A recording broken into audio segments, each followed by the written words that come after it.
Bom dia a todos e a todas. Agradecer o convite por participar desse evento. Eu vou procurar argumentar em favor de que, apesar de avanços quantitativos, o sistema de educação superior brasileiro mantém um determinado nível de inequidade. Bom, inicialmente vou contextualizar um pouco a questão da economia. O Brasil é a oitava economia mundial, tem um PIB em torno de 3,3 trilhões por ano. É uma economia maior, a economia brasileira é maior que a da Rússia, do Canadá, da Austrália e da Espanha, por exemplo, né?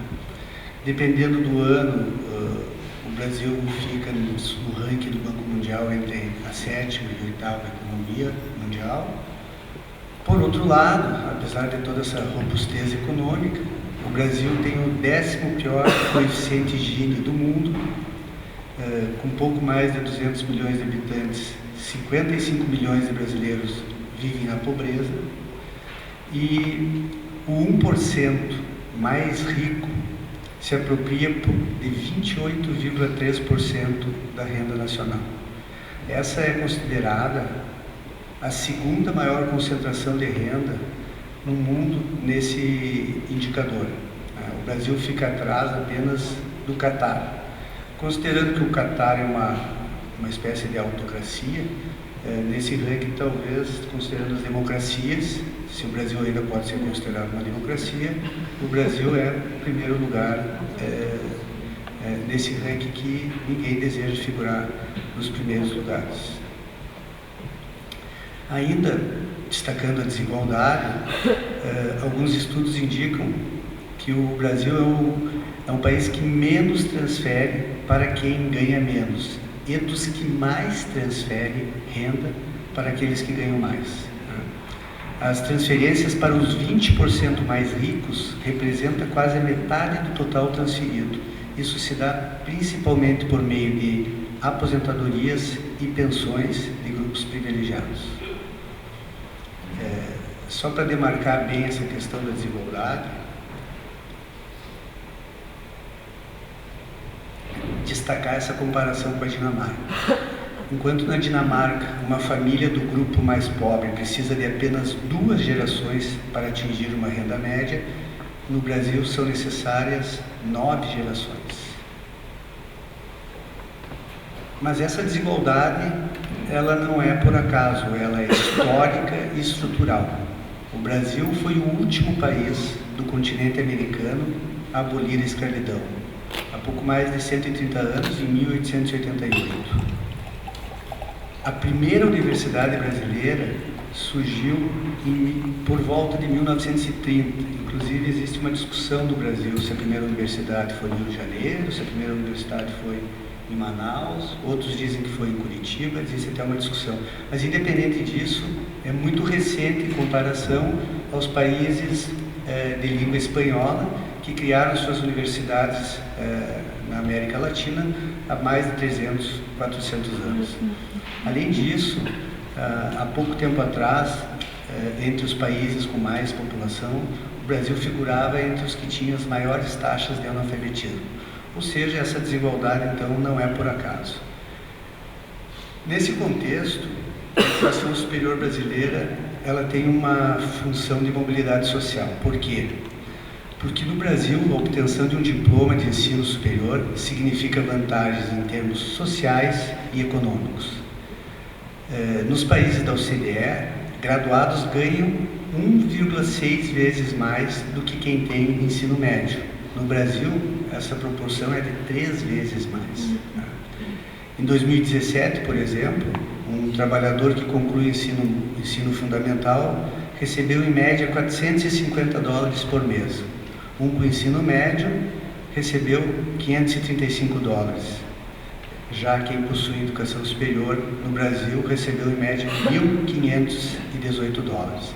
Esse gráfico aqui demonstra bem, os valores estão em reais, não estão em dólares nem em euros, mas a gente pode ver que, de fato, ter um diploma de educação superior no Brasil representa ganhos bem superiores e significativos em relação a quem tem apenas o ensino médio, a educação básica.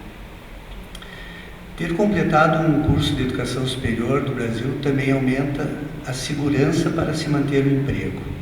Recentemente, por volta de 2014 e 2015, o Brasil viveu uma séria crise econômica, está tendo dificuldades de se recuperar, mas as taxas de desemprego aumentaram muito. As taxas de desemprego estavam em torno de 7% em 2014 e elas subiram para 12,5%, 13% em 2017, e atualmente está em torno de 13% ainda. Mas esse desemprego ele aumentou de forma mais significativa para quem não tinha educação superior. Em 2017, por exemplo, a taxa de desemprego para quem tinha apenas ensino fundamental foi de 14,7% para brancos e 19,7% para negros. Para aqueles que têm diploma de educação superior, a taxa de desemprego ficou em 6,3% para brancos e 7,4% para negros. Portanto, a expansão da educação superior brasileira é importante para o desafio de reduzir a extrema desigualdade.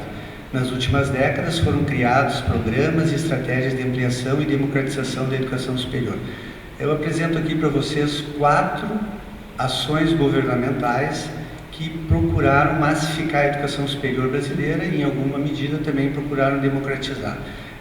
Destaco primeiro a abertura da oferta de educação superior para instituições privadas com fins de lucro, que isso se deu em 1996, durante a LDB. Um ano depois foi criado um decreto que legalizou, que normatizou a LDB, e então, a partir daquele momento, instituições com fins lucrativos começaram a ofertar educação superior no Brasil.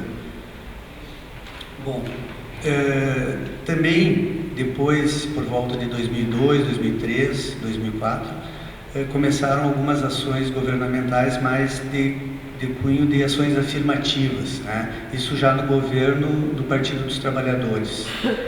É importante destacar a lei de cotas das universidades federais, que instituía que até 2016, 50% das vagas das universidades federais precisavam ser preenchidas por alunos cotistas, alunos de baixa renda que cursaram ensino fundamental e ensino médio em escolas públicas e com proporções em níveis de raça e outros indicadores sociais.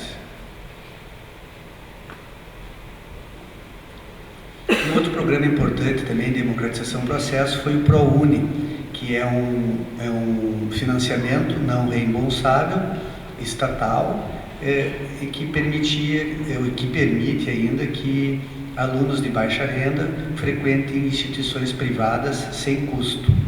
E, por fim, um outro programa, que esse é anterior ao governo do Partido dos Trabalhadores, já é do governo do Fernando Henrique Cardoso, que é o FIES, mas que sofreu mudanças significativas no governo do Partido dos Trabalhadores.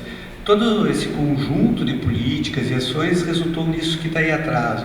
1992, governo Collor de Mello, foi o último ano que reduziu a quantidade de matrículas na educação superior brasileira. De lá para cá só aumentou. De 1992 em 1990, por aí, o Brasil tinha 1,5 milhões de matriculados.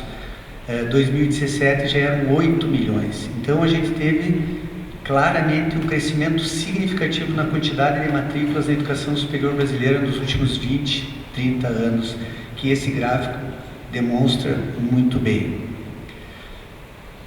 Isso resultou melhorias em algumas taxas. Por exemplo, a taxa líquida, que são a proporção de jovens de 18 a 24 anos, que é a proporção de jovens de 18 a 24 anos que estão matriculados, cresceu de 7,4% em 2000 para 20% em 2017. Então, atualmente, de cada 10 jovens de 18 a 24 anos no Brasil, 2 apenas estão na educação superior. Mas isso já é resultado de um avanço, porque a situação no início do século era bem pior. A proporção de jovens com diplomas de educação superior se tornou superior à dos cidadãos mais velhos. 20% dos jovens, então, têm diploma de educação superior, dos que têm de 30 a 24 anos, enquanto apenas 14% dos cidadãos que têm de 55 a 64 anos. Atualmente, mais de 18% da força de trabalho do Brasil possui diploma de graduação, o que significa um importante aumento em comparação com os menos de 14% de 2012.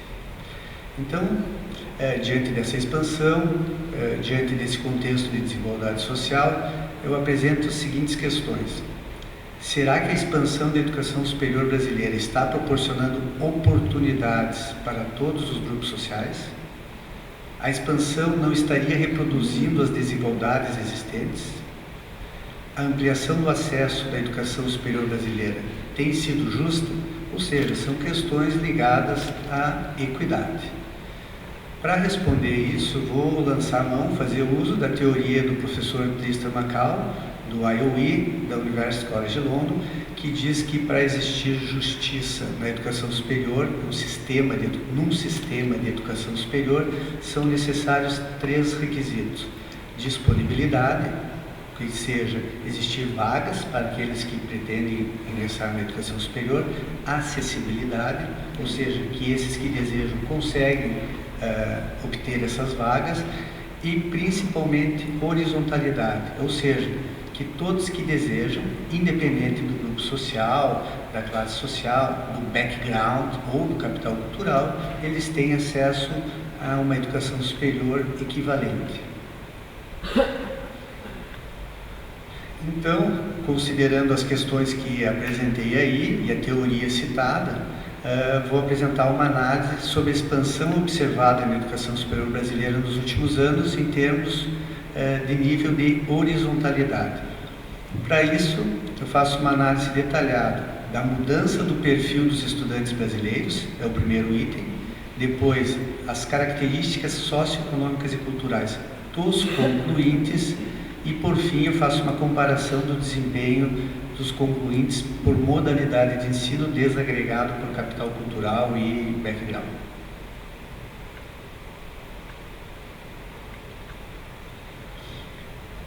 Bom, nesse primeiro item, então, eu vou argumentar em favor de que, apesar dos avanços quantitativos, e mudanças do ponto de vista da diversidade do perfil dos matriculados, eu vou argumentar que isso é apenas um começo, que a gente precisa avançar muito no Brasil em relação a isso.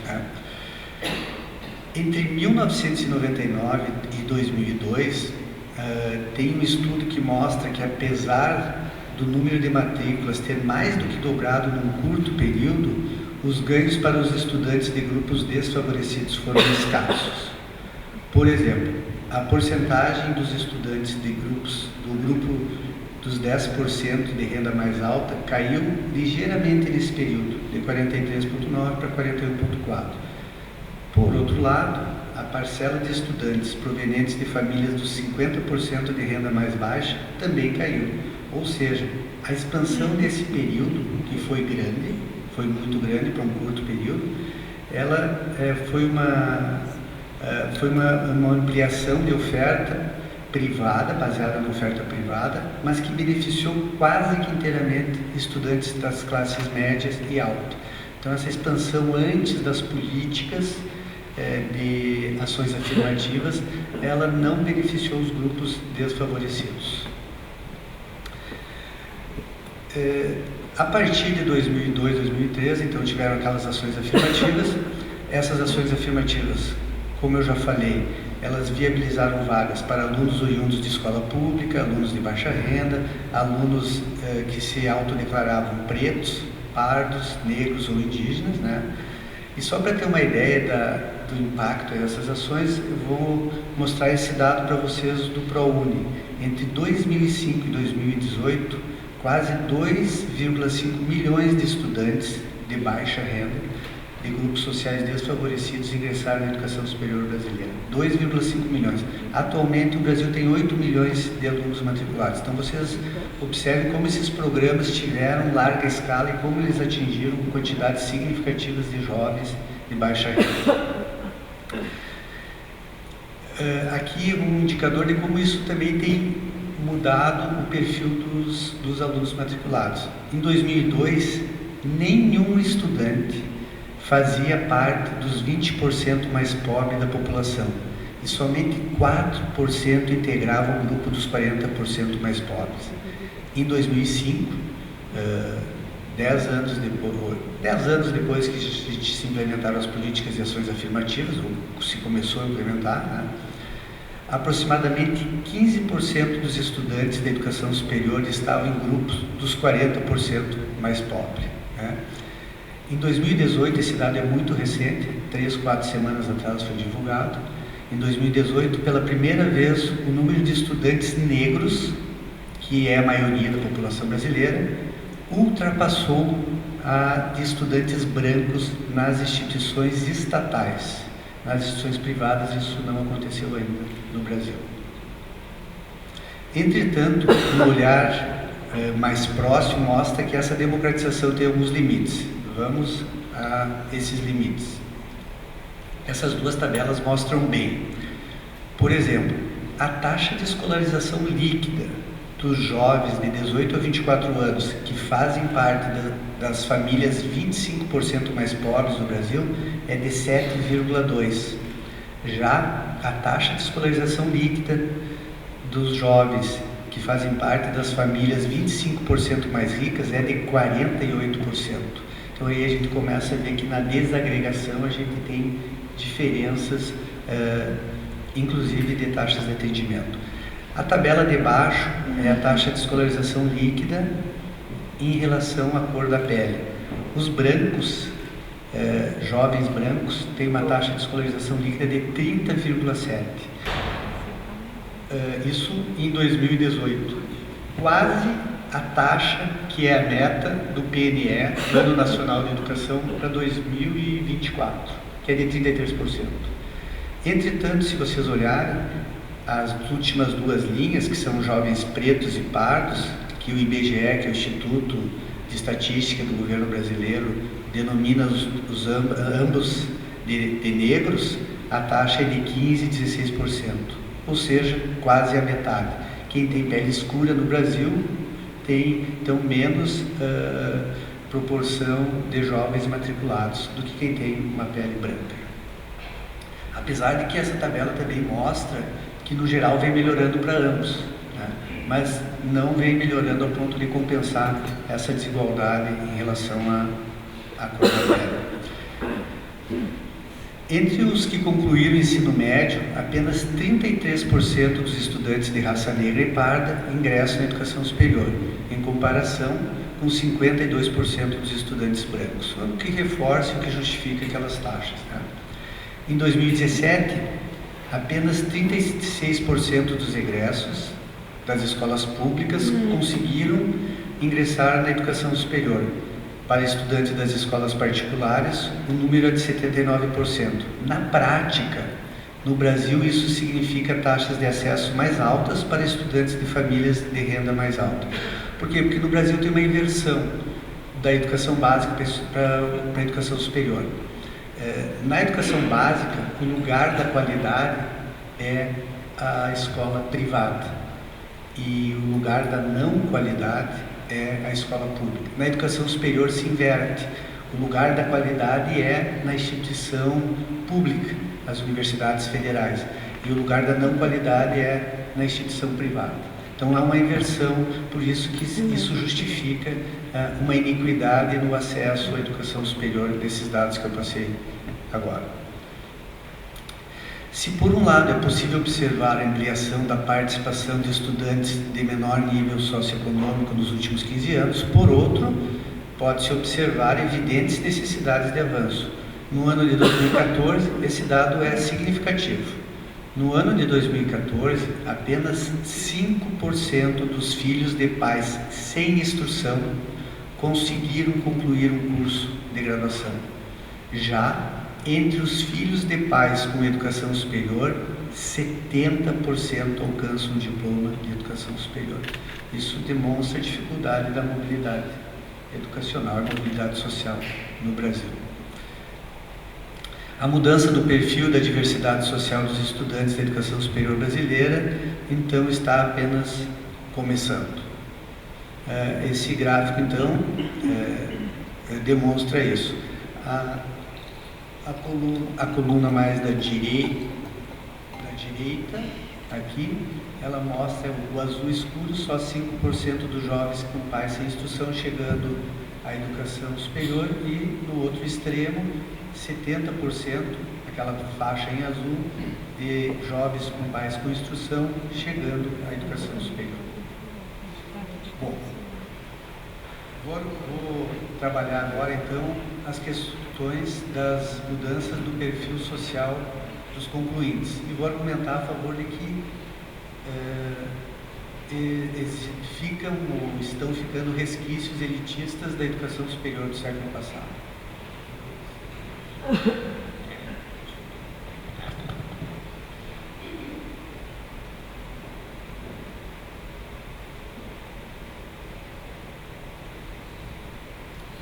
No Brasil, o acesso a cursos de graduação para grupos de menor nível socioeconômico pode gerar novas dificuldades. Por que isso? Alunos bolsistas, ProUni, cotistas, eles acabam sofrendo alguma espécie de preconceito ou dificuldade ao ingressar na educação superior. Dificuldades, por exemplo, em conviver e se ambientar no mundo acadêmico, estranho às suas realidades cotidianas, que possuem um certo ethos, sistema de valores e costumes em contextos que não lhes é favorável. Isso foi muito bem trabalhado pelo Bourdieu na teoria do capital cultural, já na década de 60. Também ocorre a existência de preconceitos e discriminações que bolsistas e cotistas sofrem pela forma de acesso, considerada injusta por muitos de seus colegas, e pela situação de inferioridade socioeconômica e cultural. Existem vários relatos de jovens no Brasil que ingressaram, por exemplo, via Bolsa ProUni, cursos de medicina em instituições privadas, e que esses jovens, que vêm de famílias de muita dificuldade, tiveram muitas dificuldades de se ambientar com seus colegas ricos, que tinham já 18, 19, 20 anos, carro, apartamento para morar. Tem um caso notório no Brasil, que é de uma menina chamada Tabata. Ela hoje é deputada federal. O pai dela era, não sei como se fala aqui em Portugal, mas no Brasil ele trabalhava na construção civil. A mãe dela era diarista e ela ganhou uma bolsa para estudar numa escola privada, e ela quase desistiu. Por quê? Porque ela não conseguiu conviver com os alunos e com seus colegas, que tinham, enfim, melhores condições econômicas e coisa e tal, e ela ia para a escola privada no centro de São Paulo, deu ônibus, não tinha aquelas roupas, não tinha todo aquele ambiente, e ela quase desistiu. Ela teve a ajuda dos alunos, acabou estudando em Harvard, e hoje ela é deputada federal. Então, o que acontece é que o ingresso desses jovens de classe inferior, eles têm uma outra dificuldade, que é a dificuldade de se ambientar no ambiente universitário, que muitas vezes vamos dizer assim, principalmente ocupado por grupos de jovens de classes mais favorecidas. Bom, então esses são fatores que acabam ampliando o fracasso escolar e a evasão de bolsistas e cotistas na educação superior brasileira. Assim, a análise da equidade do sistema requer estudos que ultrapassem o escopo do acesso e da matrícula e englobem também aspectos de permanência e conclusão. Para fazer esse estudo, a gente pode usar o ENAD, que é um exame realizado todos os anos para um conjunto diferente de cursos a cada 3 anos, e a cada 3 anos todos os cursos, praticamente todos os cursos, acabam fazendo o exame, e alguns estudos indicam que o ENAD faz parte de uma das bases de dados da educação superior mais robustas do mundo. Alguns estudos dizem que as bases de dados da educação superior brasileira são das mais robustas do mundo. Essa do ENAD é muito importante. Ela acaba possibilitando estudos sobre o perfil socioeconômico e cultural dos estudantes, dos concluintes, e permite fazer essa análise do ponto de vista da equidade.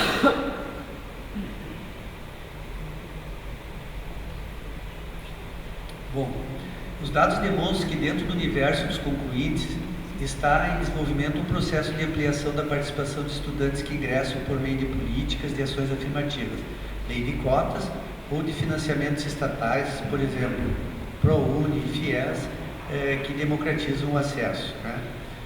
O crescimento de estudantes de grupos de menor nível socioeconômico entre os concluintes ocorreu tanto nas instituições estatais como nas instituições privadas, entretanto não de forma igual.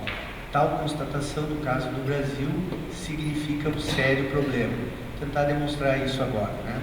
As instituições estatais, elas concentram quase toda a produção científica do país, além de terem mais doutores, além de terem maior reconhecimento social, ou seja, as instituições estatais federais do Brasil, elas são reconhecidamente espaço de qualidade, né? As instituições privadas, com exceção das instituições sem fins lucrativos, que são as comunitárias do sul do Brasil e as católicas, as confessionais, as instituições privadas com fins lucrativos praticamente não fazem pesquisa e apenas trabalham com o ensino, não desenvolvendo extensão, produção de conhecimento e por aí vai, né? Então é óbvio que os jovens e suas famílias geralmente aspiram a ingressar numa universidade federal do Brasil. No entanto, muitos estudantes que não possuem condições econômicas não conseguem ingressar nessas instituições em função da alta competição dos processos seletivos. Estudos recentes indicam que uma instituição federal gratuita, nas instituições federais no Brasil não se paga, aqui se diz propina, né? No Brasil a gente diz mensalidades, apenas 20% dos estudantes vêm dos 2 quintis inferiores de riqueza da população, enquanto 65% são dos 2 quintis superiores. Esse é um estudo do Banco Mundial que demonstra a diferença de desempenho dos alunos das universidades federais em relação ao das instituições privadas mercantis. Em todos os ENADES, os alunos das universidades federais têm um desempenho superior aos alunos das instituições privadas mercantis, né? É claro que a gente pode argumentar aí que isso é influenciado pelo nível socioeconômico cultural dos alunos, pelo capital cultural, pelo background, mas mesmo os estudos que trabalham com valor agregado também demonstram que as universidades federais têm um desempenho melhor no Brasil do que as instituições privadas mercantis. Bom, a análise dos perfis dos estudantes que concluem os cursos de graduação nos 2 setores, com maior número de matrículas, estatal federal e privada com fins lucrativos, permite identificar tendências importantes no processo de expansão com estratificação. Por exemplo, no período 2009-2017, apesar do aumento da proporção de estudantes concluintes de nível socioeconômico mais baixo ter ocorrido nos 2 setores, aí que vem o problema. Esse grupo foi mais proeminente nas instituições com fins lucrativos.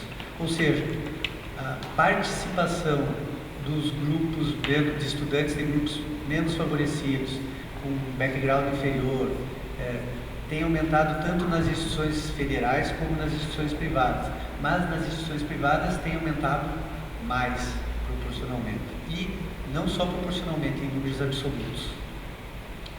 Aqui a gente pode ver, né, a questão de alunos ProUni e FIES nas instituições privadas. Entre os concluintes aumentou de 10% para 26% entre 2009 e 2015, entre 2010 e 2016 aumentou de 11% para 37%, e entre 2011 e 2017 de 8% para 22%, ou seja, cada vez mais nós temos mais concluintes na educação superior brasileira que ingressaram por meio do ProUni e do FIES nas instituições privadas. Na comparação do aumento de concluintes de perfil de menor nível socioeconômico entre federais e privadas mercantis, a gente vê que o aumento foi maior, de fato, nas instituições privadas. Estudantes com mãe com educação só até 5ª série, nas federais aumentaram de 16% para 19%, já nas privadas mercantis de 30% para 35%.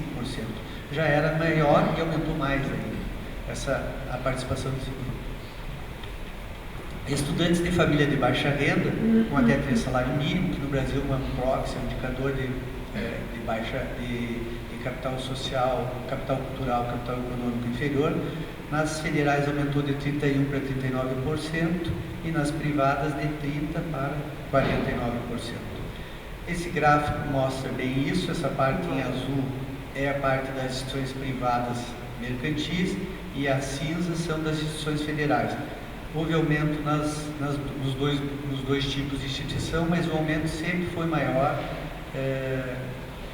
nas instituições privadas mercantis, ou seja, o aumento da participação de jovens de grupos desfavorecidos foi maior nas instituições privadas mercantis.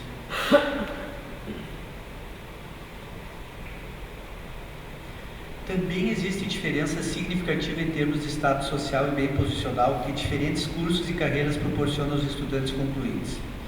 Por exemplo, no Brasil, a gente tem cursos que chegam a ter 100 candidatos por vagas, enquanto tem instituições que cobram, e cobram caro, como por exemplo o curso de medicina, que custa $2.000 por mês, isso dá 1.850 euros por mês.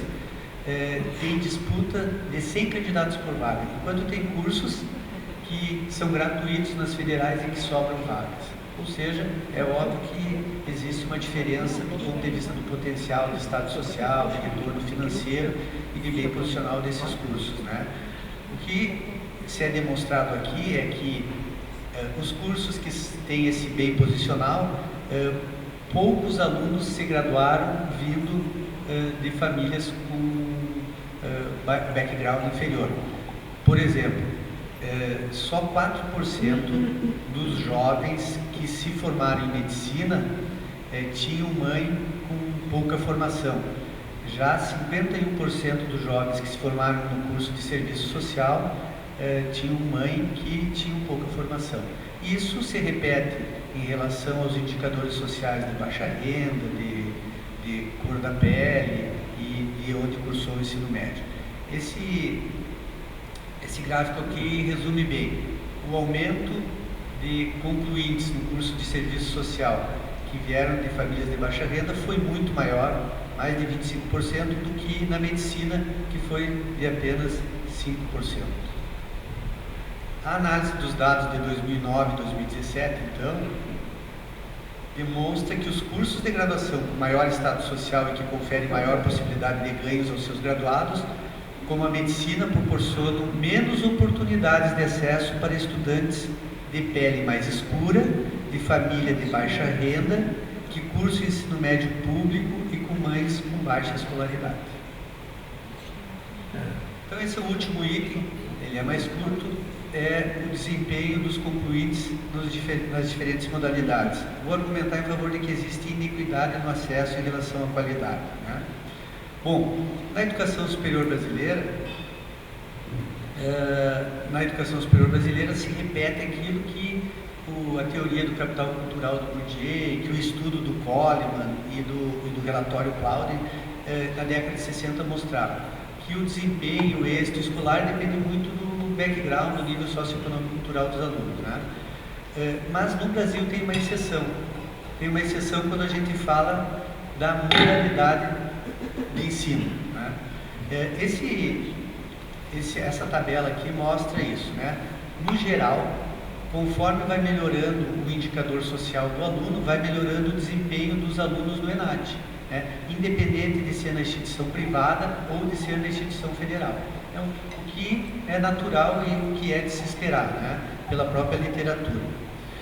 Acontece que nos anos mais recentes teve a expansão da EAD, da educação à distância no Brasil. E essa expansão se deu principalmente nas instituições privadas mercantis, aquelas que eu já argumentei, já demonstrei os dados que têm dificuldade em relação à qualidade, né? Em 2005, menos de 2% das matrículas das instituições não estatais eram em cursos à distância. Pouco mais de 10 anos depois, 2018, tal modalidade representa 30% das matrículas. Entre os anos 2015 e 2018, o ingresso de alunos mais do que dobrou na modalidade à distância, passando de menos de 700 mil para aproximadamente 1,4 milhão, enquanto no ensino presencial tal número regrediu.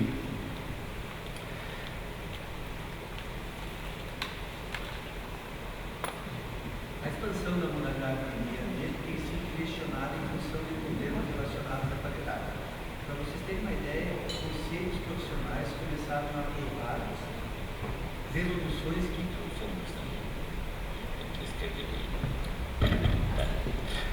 a expansão da modalidade EAD tem sido questionada em função dos problemas relacionados à qualidade. Para vocês terem uma ideia, os conselhos profissionais do Brasil começaram a apresentar resoluções que proíbem estudantes formados em EAD exercer a carreira. Entidades representativas de arquitetura, farmácia, medicina, veterinária e odontologia estão se negando a entregar diplomas para quem está se formando em cursos à distância. Qual é o problema disso? O problema é que os dados têm demonstrado que o aluno que faz o curso na modalidade EAD, ele sempre tem um desempenho inferior do que o aluno que faz o curso na modalidade presencial, independente do indicador social, independente do grupo social, né? Aqui a gente pode ver claramente que os alunos brancos do presencial vão melhor que os alunos brancos da EAD, isso se repete com os alunos negros, alunos de alta renda do presencial vão melhor do que os alunos do ensino EAD, né, que é a educação à distância, independente da renda, com baixa renda também. Isso se repete em escolaridade, isso se repete no indicador de ensino médio e no de condição de trabalho, né? E o mais impressionante é esse gráfico. Esse gráfico mostra que alunos negros e pardos, que são considerados no Brasil com background inferior, quando eles cursam no presencial, eles têm um desempenho superior aos alunos brancos que cursaram no EAD. Isso se repete, por exemplo, no indicador de renda. Alunos de famílias de baixa renda no presencial tiveram um desempenho superior do que os alunos de alta renda no EAD. O mesmo ocorre com relação à formação da mãe, a ter cursado ensino fundamental na escola pública e por aí vai. Esse gráfico aqui ele trabalha com 3 cursos, que são os 3 cursos que têm mais concluintes na EAD no Brasil. E quando a gente fala em concluintes no Brasil, na educação superior, a gente está falando de muita gente, são muitos alunos. Provavelmente aí administração, serviço social, a gente está falando para mais de 100 mil alunos, né? Só em EAD. Ou seja, esse gráfico mostra que a diferença de qualidade da modalidade EAD e presencial no Brasil é tão grande que ele supera inclusive a questão do background e do capital cultural. Isso é muito significativo. Mas qual é o problema disso?